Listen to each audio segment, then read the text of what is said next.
Well, thanks for joining us. We are going to talk this afternoon in this session about how to create a client-centered growth plan for 2025. And the reason this is so important is because for a lot of businesses, and I say we because I've been involved in a lot of different businesses that I've led in the past, it's really simple to overlook where the client or the customer fits in your growth plan. We tend to orientate ourselves towards our own business and what it is we're trying to achieve. And unintentionally, nobody does this intentionally, unintentionally, we overlook where the client or the customer fits. And I just want to share some ideas with you today that hopefully are going to start to shift your perspective around how you plan for that going forward for this year. And these sessions are very much an opportunity to share some new thinking and give you some space to start to process what that new thinking means for you. In the society we live in now, there's lots of busyness, lots of activity, lots of stimulation, but there's very little thinking space. So the idea of these sessions is to give you a bit more time to think more clearly about what you'll do going forward. So I talked about the client-centric or client-centered growth plan. What we're going to look at today, we're going to look at a few things. We're going to look at how we align the customer journey to the sales process. Now, if you've been on a session with me before, you might have seen that. But every time I go through it, I get a new distinction. So hopefully it's going to be useful for you today to go through those stages of decision making from a customer's perspective, the journey the customer goes on to make the decisions they make with who to deal with, especially in a B2B environment, and then how we can align those decision stages with our sales process. So I just want to share that with you today. If it's the first time you've seen it, I think it'd be pretty useful. If you've seen it before, it's an opportunity to revisit it and really think more deliberately and intentionally about how you align with that yourself in your business. And then I want to share a model with you that I developed over the years, not just in my business, but over my corporate career, called the Prepare2 model. And it's like the two is squared, so it's a 4-blocker. I want to share that with you as a concept today to give you some context on how you can start to think differently about preparing for customers. And then there's some principles that I find really useful, and I'll share them today because I think they'll be useful for you, but they're also a good reminder for me on this principle about why should a customer engage with you or with me? Why should they spend their time? And I use 3 principles that I remind myself of on a regular basis. I want to share those 3 principles with you today. And then finally, I'd like to share with you a document that I've pulled together at the request of a client over the last 18 months or so. I've had a big client I'm working with, and what they were looking to do was work out how do they help their sales team to translate the sales target they've got with the opportunity pipeline and the activities needed to deliver on that pipeline and the target. And it's fairly straightforward thinking, but I just want to share a tool that I developed with you today, and I'll happily share that with you after today's session as well. But it's really useful to start you thinking more clearly about how you're going to drive the right level of activity to achieve your targets in 2025. And then at the end of that, we'll open it up to a discussion and give you a chance just to ask questions or decide what it is you want to do differently. I'll kind of hopefully challenge you to start to think about what you want to do differently. And then at the end of today's session, I have a sales program that I run. I'd love to share some details of that program with you, just so that you've got information. And then we'll wrap up with Q&A and close by 1 to 2 this afternoon. That's the plan for this session. Okay. So I think most of you will know me, but just as a quick recap from my career, I started in sales in 1993. So that's 32 years ago I started my career, and I started on a territory-based sales role. And I was in kind of sales and business development for about 7 years. I then went into strategic key account management. I did that role for 2 or 3 years. Then I went into sales management. And it's really interesting throughout my career, and then into business leadership and different leadership roles. And for the last 8 years, I've been an executive coach and kind of more like a trainer and mentor. But what I've noticed over the years in myself, in teams I've led, and now more recently in clients that I've worked with, is that it's really easy for us to allow inconsistencies to creep in, for negativity to creep in. And that negativity, those inconsistencies, starts to impact performance and culture in an organization, and that impacts results. And a lot of the work that I do with clients is actually just about getting some of those fundamentals back in place. And hopefully you'll see this from today's session. Getting people re-engaged, getting people to think about what good performance looks like, and then consistently delivering on that performance, and that drives the results. Because very often we just push for more sales or push for more results, but we don't go back and say, okay, actually what's going to drive the results? And it is engagement, consistency, performance drives results. And some of those things are really simple to get back to, but very often overlooked in businesses. And a lot of the work I've done has had some great recognition over the last 8 years. I've been delighted with some of the recognition I've had. And I've written a couple of books. The one that we'll focus on today is the Inspire, Influence, Sell book. And a lot of the principles from today are kind of from that book and the work that the structure of that book and the programs delivers for people. So I want to share this customer journey with you, because this is, when I first mapped this out many years ago, it was a bit of a light bulb moment for me and for the teams that I was working with. And the first thing I want to talk about is the sales funnel. So very often we talk about a sales funnel, we visualize a sales funnel as this upright, wider at the top, narrower at the bottom sales funnel. And the problem with that sales funnel imagery is that it creates this assumption that gravity works with us to pull opportunities down through the funnel, and it doesn't. In sales, those of you who have been in sales a while, you'll know that gravity actually acts against you. And it's a reminder to myself that if you don't have control, if you're not continuously following up and pursuing and engaging those customers, they will drop back down the funnel.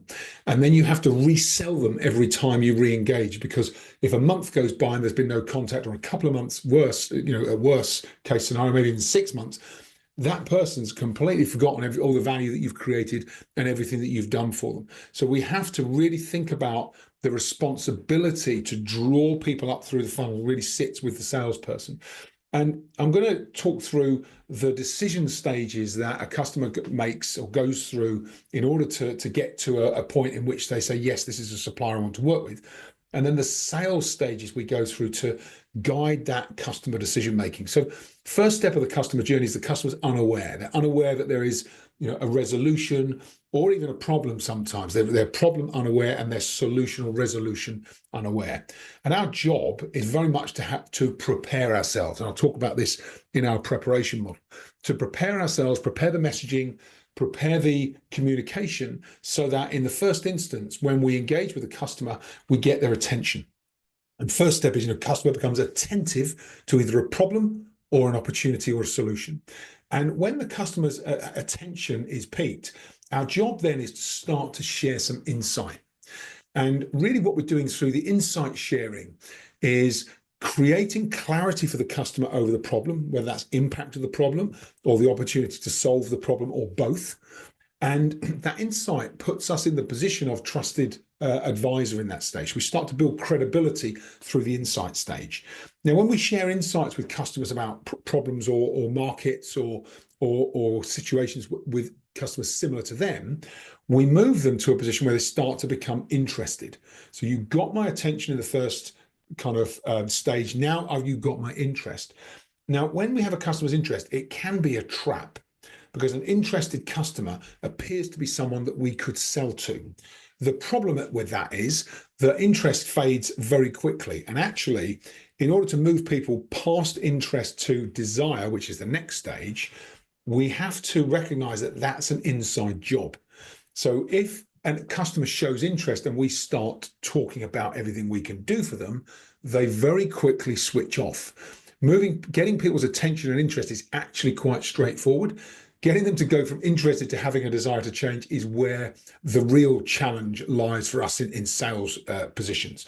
So the only way to do that is to ask the customer about the needs they have and start to really unpack what it is they're thinking and experiencing in their business. We can only do that through asking the right questions and listening carefully. So needs discovery is the stage that we call this.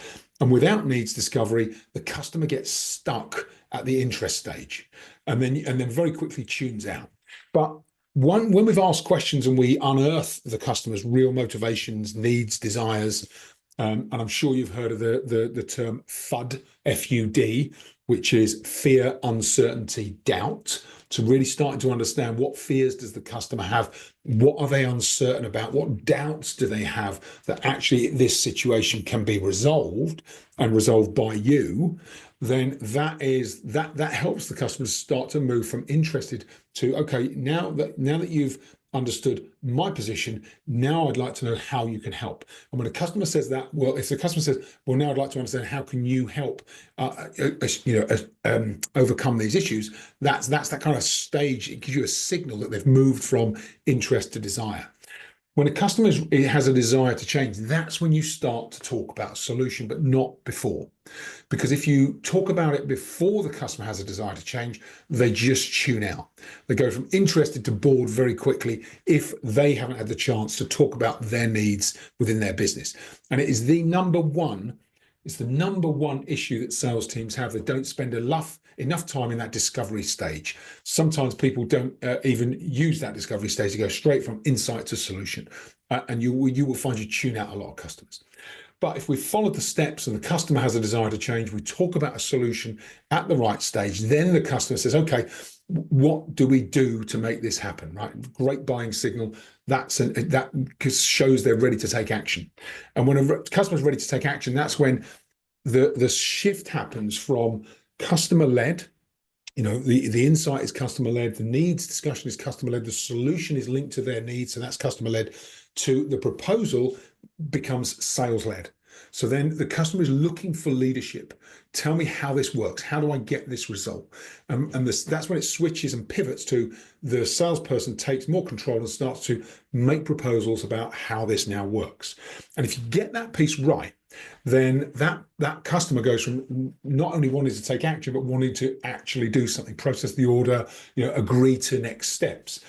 And so we end up in this situation where that customer becomes a customer. Now, even when a customer is prepared to do that, what we have to do is make sure that there is some kind of urgency that is part of that discussion, because a customer saying, yes, this is something I'd like to do, can very quickly turn into apathy if we're not clear on, okay, let's talk about the next steps and really map out what is it the customer's going to do, what are our commitments to that customer, so that we move them from intent to actual purchase. And then long term, as long as we're creating this urgency and immediacy, what we really want is for the customer to become a client, a loyal client, someone that wants to deal with us, wants to partner with us, wants to really engage and kind of start to explore more and more opportunities to work with you and the solutions you provide. And we do that through a process of reflection and review. We're continually asking for feedback from customers, improving based on that feedback, checking ourselves for the way that we're interacting with customers, and making sure that there's this continual ongoing evolution and improvement of the dialogue and the interaction and the relationship. So that's the customer journey. I share it with you because it should be led by the customer, not by our sales approach. The sales approach follows that customer journey.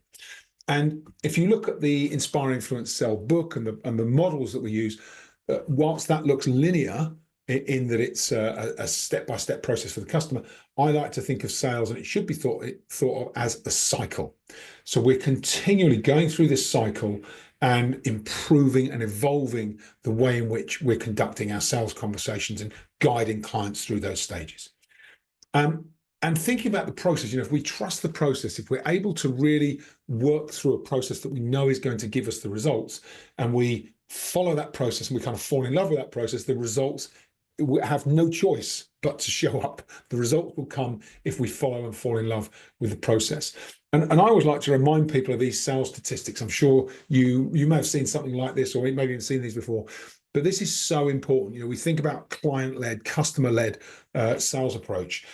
When we're following up with clients, when we've had those initial meetings and then we're following up, if you look at the sales statistics, it always amazes me. 48% of salespeople never follow up with a prospect. Almost half of people have a meeting or have an interaction, then do not follow up. 25% make a second contact and stop. 12% make 3 contacts and stop. And only the top 10% of salespeople make more than 3 contacts to follow up with a customer, either after a first interaction or after a response or a meeting.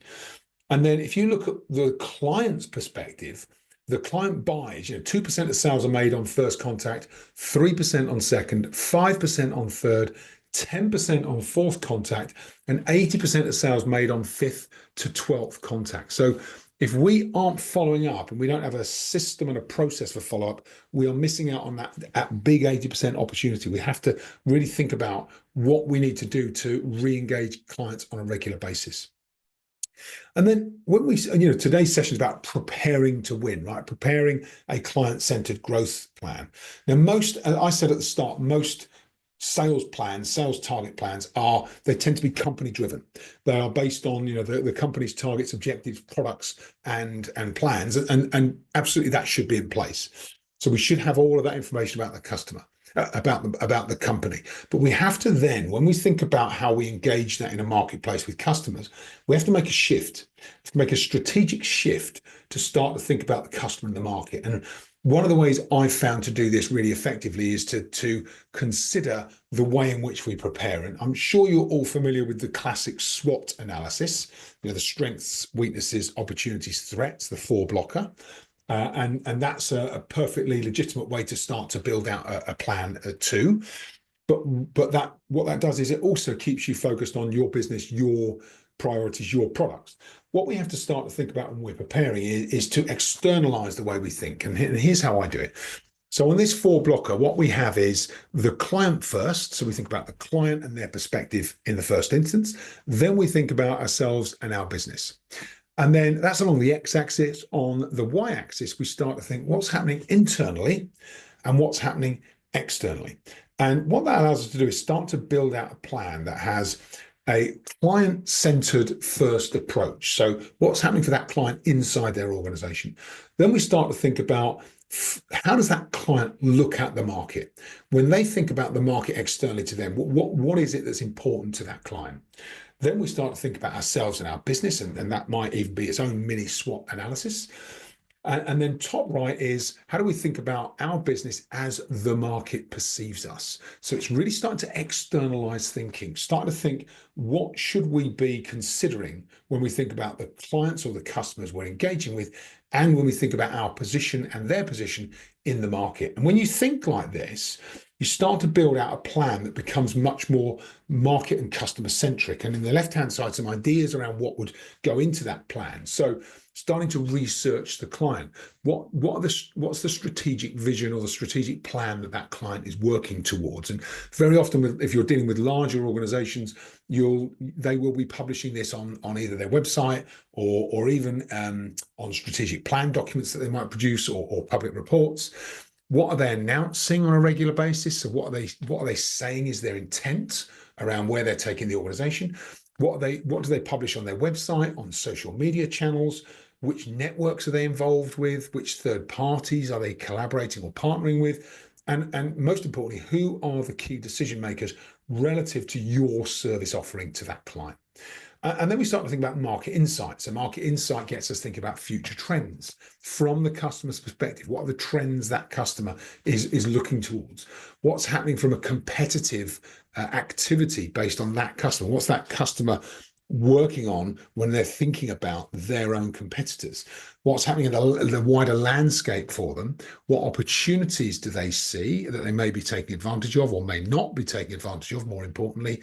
And what threats are they trying to mitigate against? So you imagine that's all external. That's all external. It's all client focused. Then we start to think about our own business. What preparation do we need to do to engage with that client? What insights and knowledge do you or we need? What relevant experience will you draw upon? What sales approach will you use? What tools, assets, or resources do you need in order to engage that client effectively? And then finally, starting to think about external validation. This is thinking about your business from a market-centric perspective. So what are the use cases or case studies that you can deliver to customers that validate your position? What results data do you have to demonstrate that what you're able to offer is going to be tangible for them in terms of improvement or results? What Evidence do you have in terms of, there are a couple of points here. You'll see WLC is whole life cost. So that is, if you've sold a product or a solution to a client, think about that whole life of use of that product, and what does that mean to them in terms of cost versus return. And the ROI is return on investment. So similar but slightly different models there. And depending on the company will depend on the evidence that you start to collate and develop for clients. And then, of course, models and systems. Do you have, instructions for use guides or models that help the customer to get better results by utilizing your product or service? And then finally, referrals. So the referrals that we can leverage from satisfied clients that are happy to put their name to being a user of your product, and start to leverage those referrals and testimonials as part of the external validation for your business. And it's really interesting. I've worked with clients where we pull together a plan using these 4 different perspectives. And when they get this right, actually, it really sharpens their messaging. It really makes them more customer and client centric in terms of the way they then go to market and engage their own customers. So as I share that with you, and I've got a tool that I'll happily share with you after today's session that you can actually map this out into. So it becomes a tool that you can work on and develop yourselves for your business.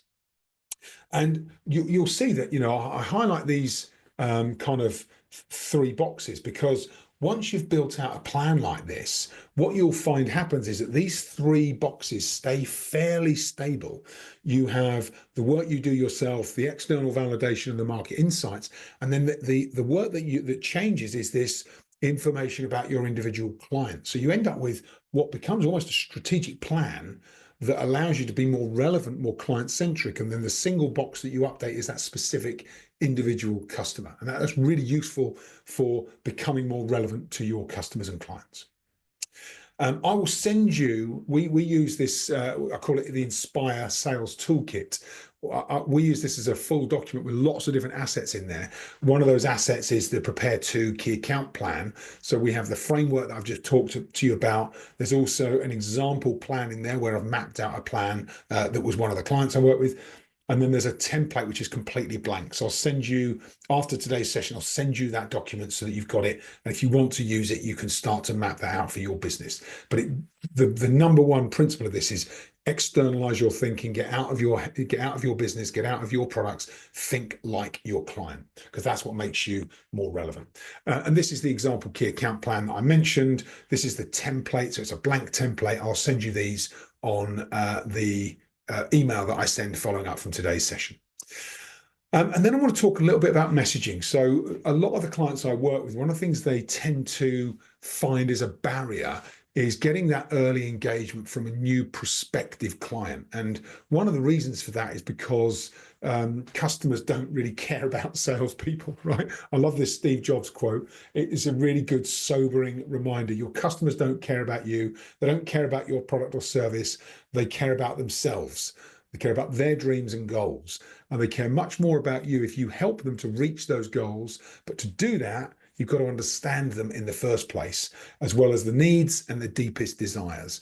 So we have to start to think more like our customers. Otherwise, we are totally irrelevant. And I've seen a lot of poor messaging in the past from customers that I've worked with, where the starting point is, this is what we're sending to customers, and then we re-engineer the messaging that they're sending out to make it much more customer centric. And if somebody says they're too busy to see you or they don't respond, it's a reflection of the perception they have of the value of seeing you. And we have to change that perception by cutting through the noise. And I always think about 3 principles. So I'm going to share those with you today.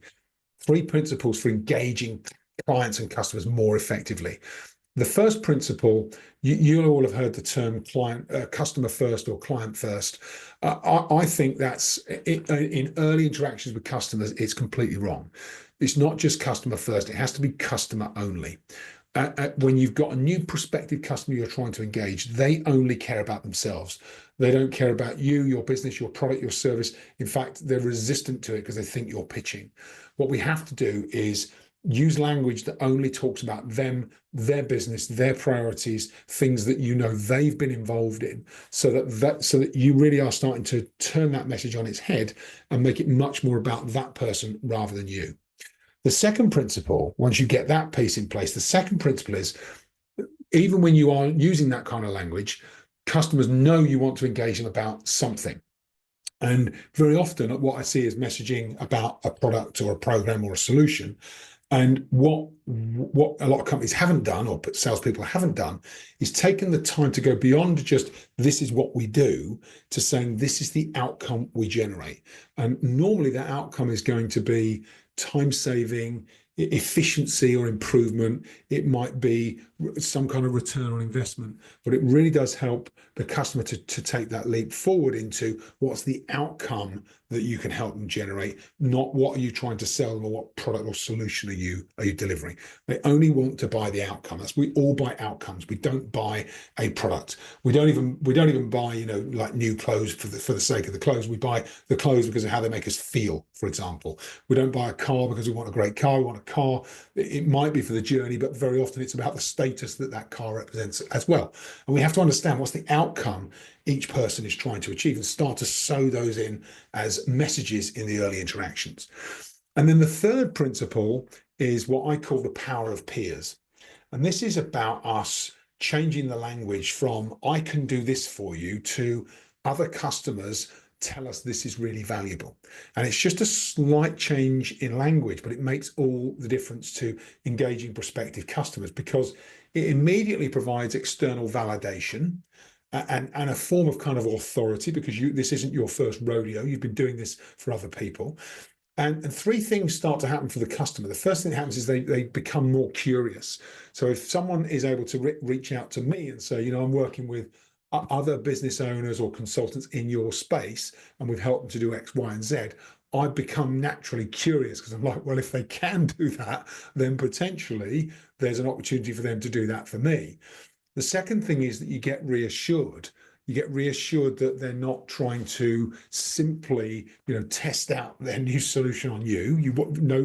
There are a few people that like to be first. There's like the first 3% of people are true innovators, so they like to be first, but that's 3% of the market. The rest of the people like to know that someone else has tried it and it's delivered, so that they're reassured that they're minimizing their risk. So we have to help people to see that this is not risky to do this. And then the third thing that happens if we get this messaging right is that actually people can be so compelled to want to work with you that they get this fear of missing out. So actually they start to think, well, if my competitors or other people are getting this advantage and I'm not, then actually am I getting left behind? And we can start to leverage some of that messaging if we get this early structure and content right for the customer. And very often it's linked to the work we've done in our planning. So the market insights, the market information, and the specific tailored information about that client. That's what helps all of these principles to join up and connect. And so three key principles: customer only in the language, so only talking about that customer; talking about outcomes, not products or solutions; and thinking about how do I represent this in a way that is positioning it from a peer perspective. So a company like that company that I'm either working with or that I know has similar results or similar outcomes that we've been able to help them to deliver. And I always like to remind myself, customers have a finite amount of time. We all have a finite amount of time. I'm very grateful for you all to give up 50 minutes of your lunch hour today with me.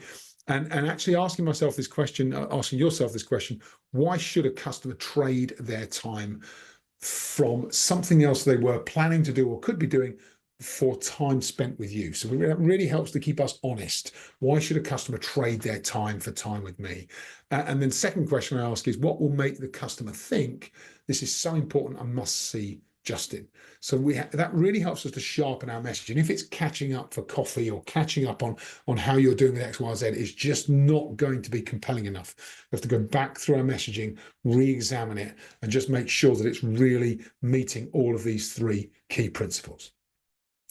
And then the final thing I want to talk about, and then I'm going to open it up for some discussion and just take some feedback, give you a chance to talk through what you think as a result of today, is just this client that I work with that was interested in looking at how they plan their opportunities and activities and pipeline and start to join those numbers up. And so we created through our program this tool, and I want to share this tool with you because I've since shared it with lots of different clients that I work with. They find it really useful. I had a call with a sales director yesterday, and this is now becoming a key part of his sales strategy for this year with his team. So what this allows you to do is start to join up the dots between what's my sales target, what do I need to do to hit that target. So let me share how this works. So you've got a number of different cells on this sheet, and those that are in green are what we call input cells.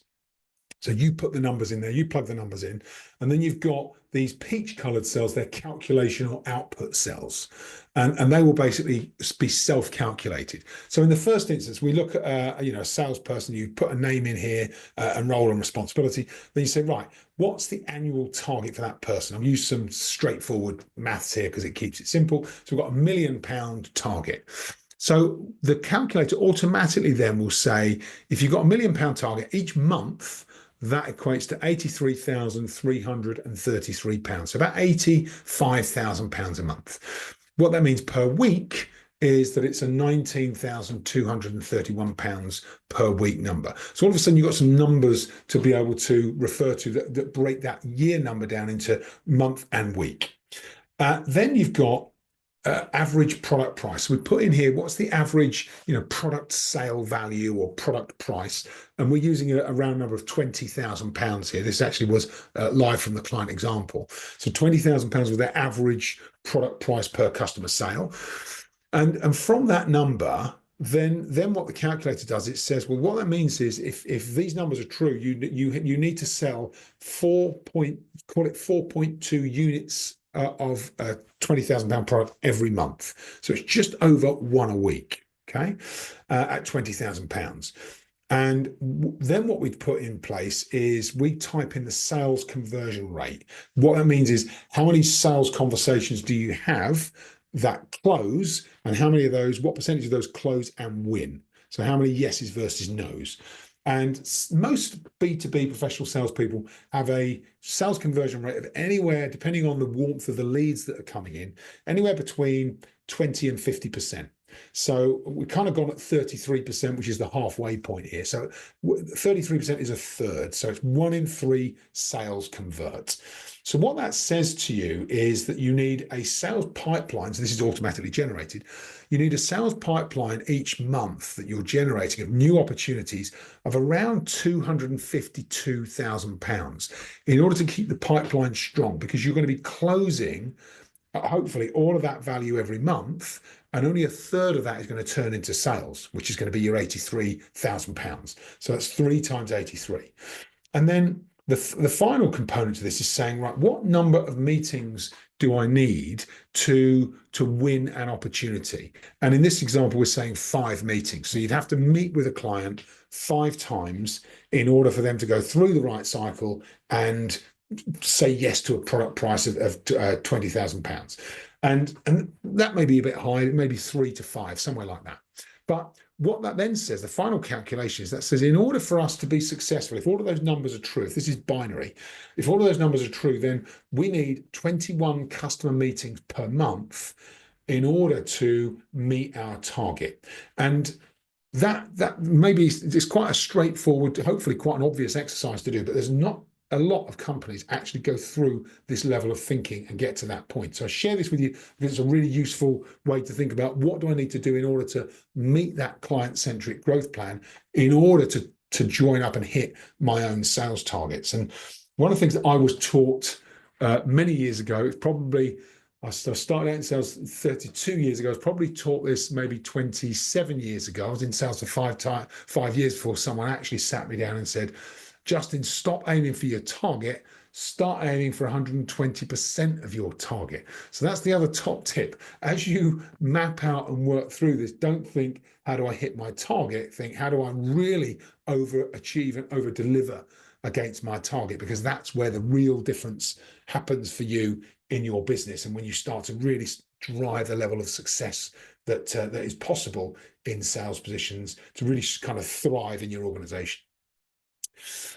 Okay, so we've covered a lot of stuff here so far. I'm going to kind of pause there and just give you a chance to process and give some feedback. So we've looked at three things. We've looked at that preparation framework and what we might need to do to prepare. We looked at those stages of the customer journey alongside the sales process. But then we said, okay, how do we prepare for that customer engagement? Then we looked at these three key principles. How do we engage clients much more effectively? Customer only messaging, outcome focused, and this power of peers principle. And then finally, we looked at planning. How do we plan our opportunities, align those opportunities and activities with the client so that we achieve our own objectives and our own targets? And the 3 or 4 components there really help us to think more from a client perspective around how we deliver the right levels of growth in 2025. So I'm going to pause sharing for a moment and just invite you to share some ideas and some feedback on what you're thinking from today's session so far. Who'd like to kind of share initial thoughts about your feedback so far?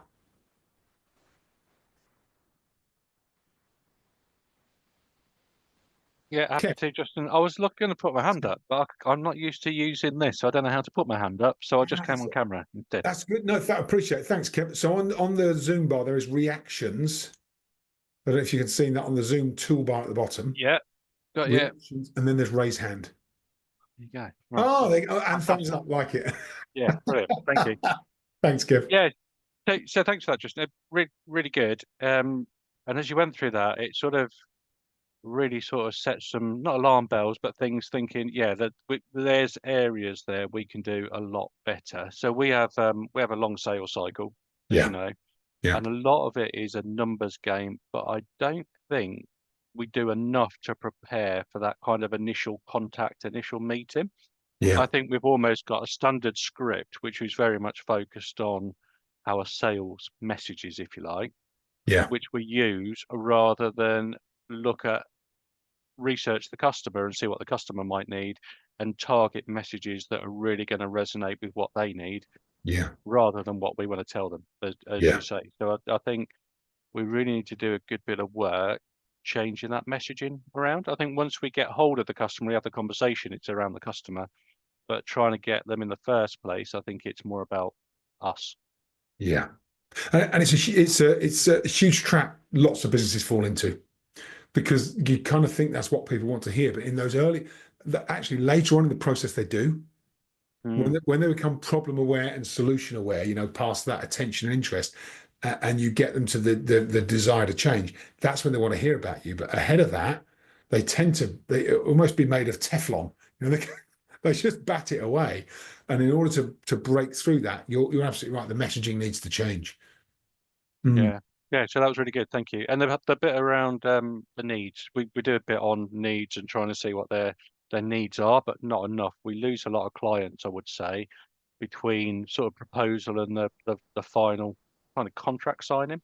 And right. I think it could be because we're not establishing their needs and desires enough to get them really interested. Yeah. Yeah. Um, And again, it's pretty commonplace, that, Kev. I always like to think about it as that stage from interest to desire to change, and from there to action. That's all about internal thinking for the client. That has to be driven by them wanting to change, because people can't be forced to do anything. And so we have to be, curious. We have to listen. We have to understand what their motivations are. You have to plant. Yes, you might have to plant some seeds, but effectively, it's the customer saying to you, "This is why this is so important to me." And that's mm, one. When I was, we were at 3M together, Kev. It was one of the things that when I was leading sales teams, whenever we would do like opportunity pipeline reviews, one of the big questions for opportunities that had stalled would be, I used to say, "Why is the customer doing this?" And if the salesperson couldn't answer it, if they said, "Oh, well, they really like us," or they use this other product or whatever, if it wasn't they've got this problem and they're really committed to solving it, we knew that that was going to stall through the opportunity pipeline. So sometimes we'd say, do you know what? Can you just go back and just re-examine, re-engage the customer and just ask them, why is this important to them? And the minute that question starts, because sometimes that you ask that question of a client and it makes them think. It forces them to go, actually, why is this important? And if they can't answer it, you have to tease that out. You have to encourage them to be able to answer it through, maybe there's a little bit of insight sharing, a few questions, a bit more. You might talk a little bit about how it can add impact, but then say, so what does that mean to you?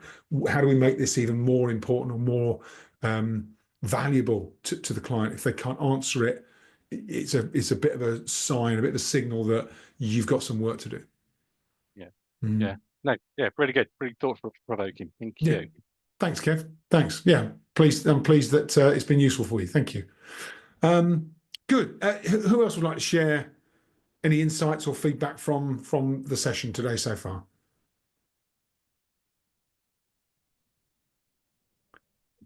Well, I'll just go next briefly. Justin, Hey, lovely Ian. to see, Hi, Ian. lovely to see you again. So, You too. How you doing? yeah, all good, thank you. Good. No, I think it's really fantastic. Not sure there's anything of the substance of the content that was absolutely new to me, but certainly the framing of it is interesting, I think. So I think that's what I'll just take away as a refresher, and that's, I suppose, in the sense of what I think I can model from your approach to make it useful to the sales teams that we have. I love the planning opportunity activities. That's the kind of, I've done that in different ways or similar ways, but over the years. So lovely to see that you've got a standard template there.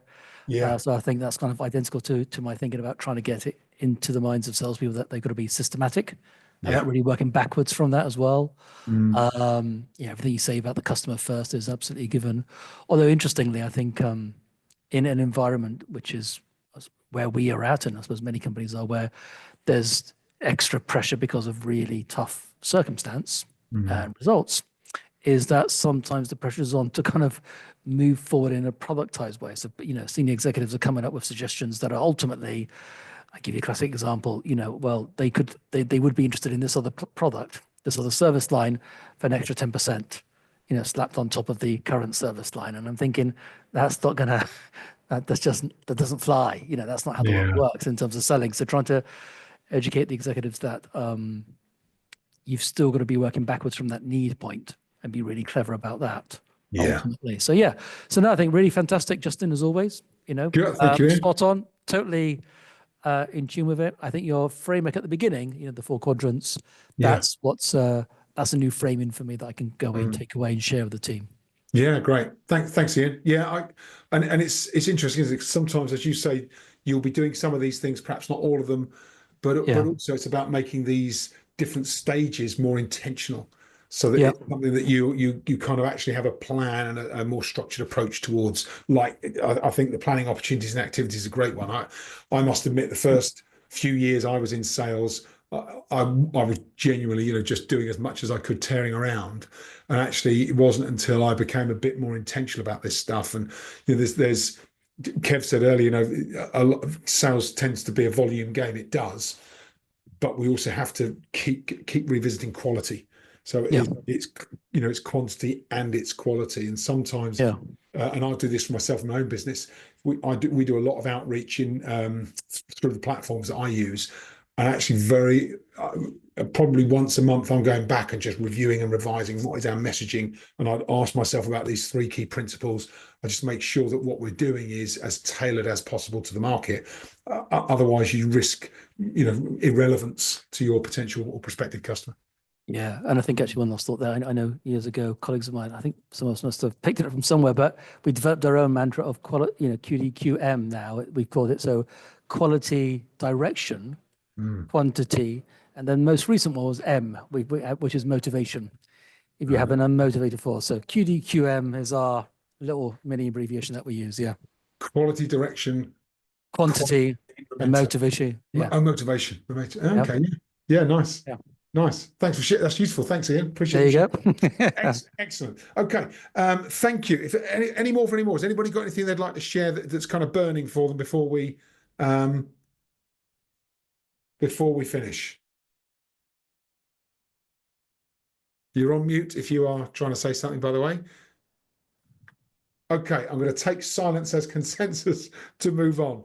Let me just share with you a few slides and then we'll wrap up for today. So I was shown a slide. It wasn't this exact slide. It was a slide like this quite a few years back by a consultant actually that worked with us when I was at 3M, and he was basically we were talking about systems. It was a different context, but it reminded me when I go into sales conversation, it really reminded me of, if we think about this analogy, if you've got the marathon runner and the cyclist, and it doesn't matter how hard the marathon runner works, trains, and runs, he's always going to get beaten by the guy on the bike or the lady on the bike, right?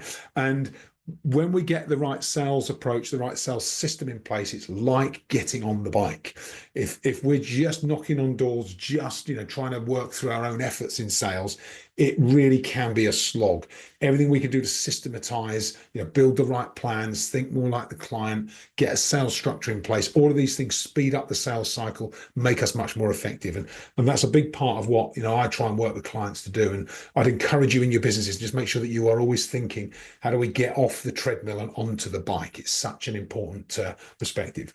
And I run, I'm sure you know this already, but it's worth working through it. I run sales academies. We start with what we call our sales acceleration scorecard, which is a diagnostic tool that measures your sales effectiveness and your approach.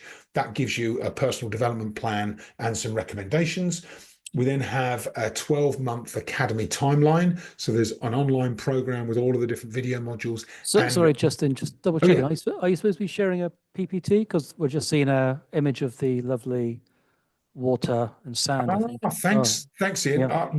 I think the wrong slide was being shared. There you go. Can you see it now? That's it. Yep. Thank you for speaking up, Ian. I appreciate it. So the sales academies, we've got the scorecard to start with. Then we've got this e-learning timeline, which is 12 months. There's obviously references to the book, and people get access to digital and paperback book. And then there's this monthly sales mastermind web class where it's 90 minutes, kind of going through some content, but also coaching on specific sales situations, opportunities, and challenges. We have a private WhatsApp group, and the content is continually evolving through either the conversations or the client work that I do outside of that program. We'll bring that back into each of our workshops. And I really like, as we think about sales masterminds and leadership masterminds, what do we need in order to create the environment to be successful? The first thing we need is like a place for confidential conversations, so where you can bring some of the key challenges that you might be facing with clients. You need to be part of a community, people that are all going through the same kind of situations that you're facing. We need people we can collaborate with so that we can share ideas and learn ideas. And then we need people that can challenge our thinking and sometimes challenge our perceptions, even challenge our activities. And then finally, we need a commitment to act and make those changes stick. And they're the 5 components that we incorporate into our sales masterminds. So some of you might have seen the Sales Acceleration Scorecard before. If you haven't, you've taken it, I hope you found it useful. If you haven't and you'd like to, let me just drop the link into our chat so that if you wanted to take the scorecard, you've got that as an option. And if you would like to join one of our sales masterminds, we enroll a cohort every quarter. So we are at the end of Q1, we'll be looking in next quarter to enroll our next cohort. If you'd like to be part of that cohort, feel free to drop me a message. I'll very happily share details with you and talk about what that looks like. And then if you think that there's something in your business that you'd like some help with, or you'd like to have a one-to-one discussion with me, I always offer a one-to-one discovery session to people who attend these sessions as well. So let me just put that in the chat. That's a one-to-one kind of discovery opportunity to kind of talk about what's going on in your business and how you might be able to kind of get some help through a conversation. And a number of you, I think, have done that already, and thank you for doing that. So that's everything for today. I've got a couple of things I'd like to wrap up with. One is an opportunity for Q&A. Second thing I'd love to do, if you're all up for it, is to take a quick picture for social media, but I'd need you to come on camera. Is everyone available to come on camera for a quick selfie? Thank you, Kevin. Thank you, Ian. Let's have a look.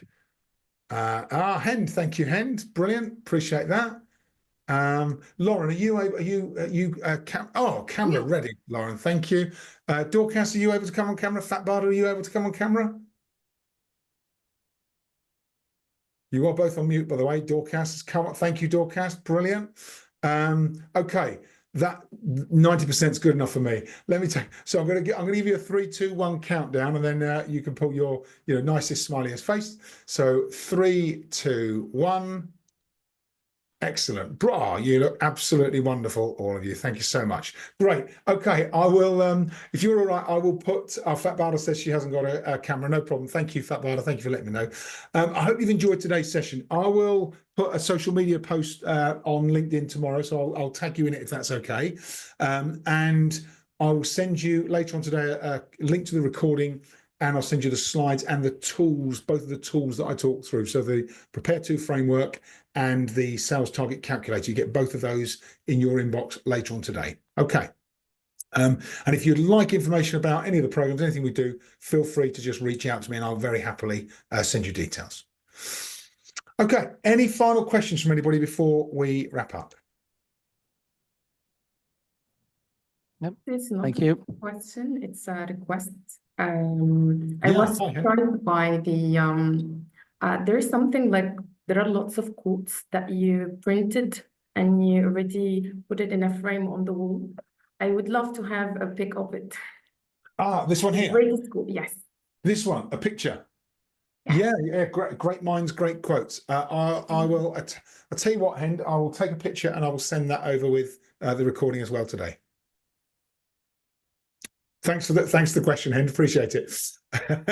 Okay. Thank you, everybody. I will let you. We are at 5 to the hour, so I'll give you 5 minutes before your 2 o'clock. Thanks so much for joining in and you for your engagement and feedback. And I look forward to seeing you on a future workshop. Have a great rest of the week, everybody. Thank you. Thanks very much. Thank you. Thank you. Bye. Take care, everyone. Thanks. Bye.